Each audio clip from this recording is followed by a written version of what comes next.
हमारे जीवन का उद्देश्य खुश रहना है।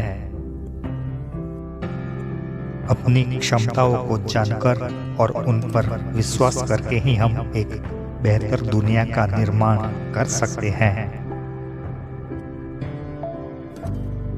आपको जो मिला और जो आपने दिया, उस आधार पर अपनी सफलता का परीक्षण करें। खुला दिल खुले दिमाग की तरह होता है। कोई भी लक्ष्य अन्य मनुष्य के लक्ष्य से बेहतर नहीं होना चाहिए, बल्कि अपने पिछले लक्ष्य से बेहतर होना चाहिए। अपने ज्ञान को साझा करते रहें, तभी आप सफलता प्राप्त कर पाएंगे। याद रखें, महान प्रेम और महान उपलब्धियों में बड़े जोखिम शामिल होते हैं। बुरा वक्त एक ऐसी तिजोरी है जहां से सफलता के हथियार मिलते हैं।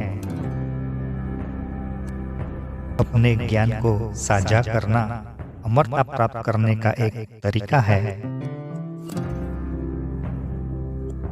खुशी कोई पूर्व निर्मित चीज नहीं है, यह आपके अपने कार्यों से आती है।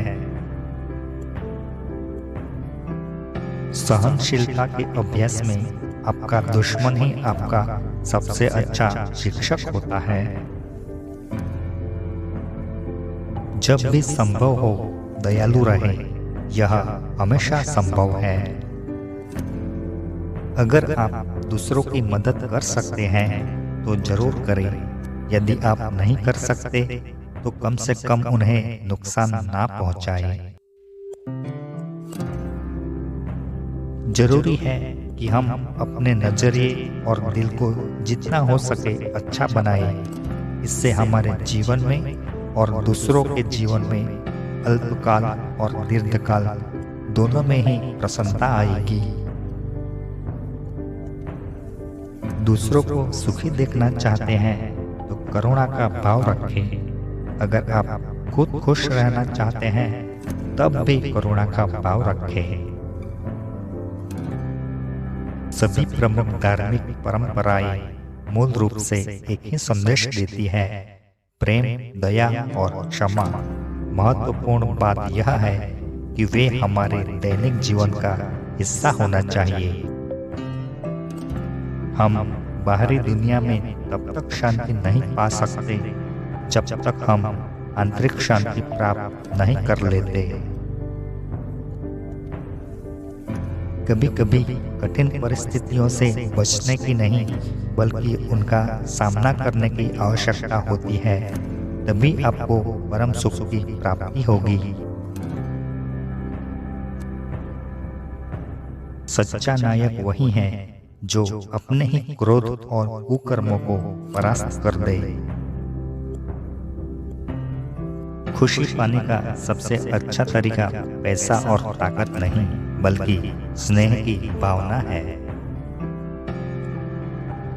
एक अच्छा दोस्त वह होता है जो आपकी झूठी तारीफ करने के बजाय आपकी गलतियों और कमियों को बताता है।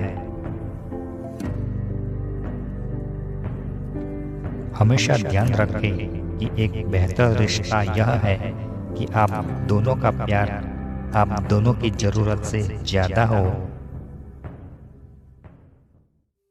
चुप रहना कभी कभी सबसे अच्छा जवाब होता है। ध्यान रखें कि अगर आपको वह नहीं मिलता जो आप चाहते हैं, तब भी आप भाग्यशाली हो सकते हैं।